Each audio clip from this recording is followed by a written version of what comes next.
इनका जुनून है, लेकिन जर्मनी की ट्रियर के रहने वाले फ्रैंक कनॉट को इसे पूरी तरह छोड़ने की नौबत आ गई थी।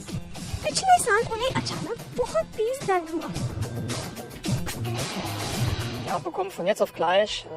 अचानक कार्डियक एरिथमिया की शिकायत हुई।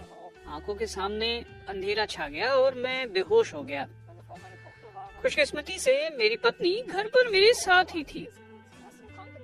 मुझे तो अस्पताल में पहुंचकर वापस होश में आने पर पता चला कि मेरे साथ हुआ क्या था। शक था कि हृदय की मांसपेशियों में संक्रमण हुआ है। ट्रियर के मुडर हाउस अस्पताल की कार्डियोलॉजी वार्ड में 1 हफ्ता रखकर उनका इलाज हुआ। डॉक्टरों ने बताया कि उन्हें सिक साइनस सिंड्रोम है, जो कि दिल धड़कने की लय से जुड़ी एक परेशानी है। इसमें दिल की मांसपेशियों में संक्रमण हो जाता है, फिर इसका असर कई रूपों में सामने आता है। कभी कभी इससे दिल के पंपिंग फंक्शन पर असर पड़ता है और वो अवरुद्ध हो जाता है। इलेक्ट्रिकल सिस्टम पर असर पड़ता है, जिससे कार्डियक एरिथमिया की शिकायत हो जाती है।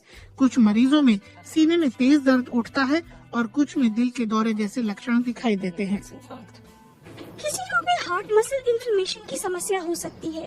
फ्रैंक कनॉट को अब तक ठीक से पता नहीं है कि उन्हें यह कैसे हुआ।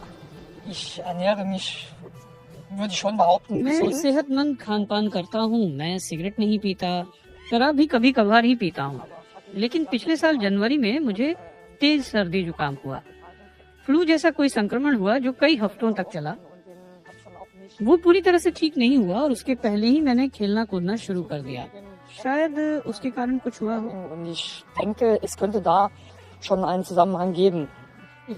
सच तो ये है कि डॉक्टरों के लिए भी इसका ठीक कारण बताना संभव नहीं है।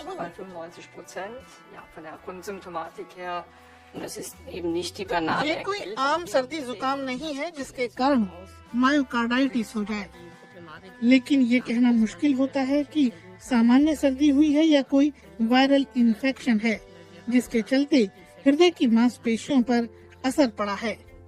इसलिए हर हाल में आराम करने की सलाह दी जाती है। चिकित्सकों की माने तो ऐसे संक्रमण किसी स्वस्थ व्यक्ति को भी हो सकते हैं। फ्रैंक कनॉट ने अपना खेलकूद जारी रखा। वे दूसरी बार भी बेहोश हो गए। इसके बाद तो उनके दिल में पेसमेकर लगवाना पड़ा। इसके बाद कई महीनों तक उनके किसी भी तरह की खेलकूद करने पर रोक लग गई।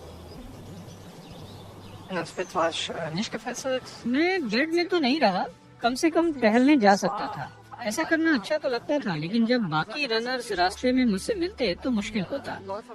खुद भी दौड़ने का मन करता था, लेकिन आपको ऐसा करने की मनाही है तो वो बहुत अजीब लगता था।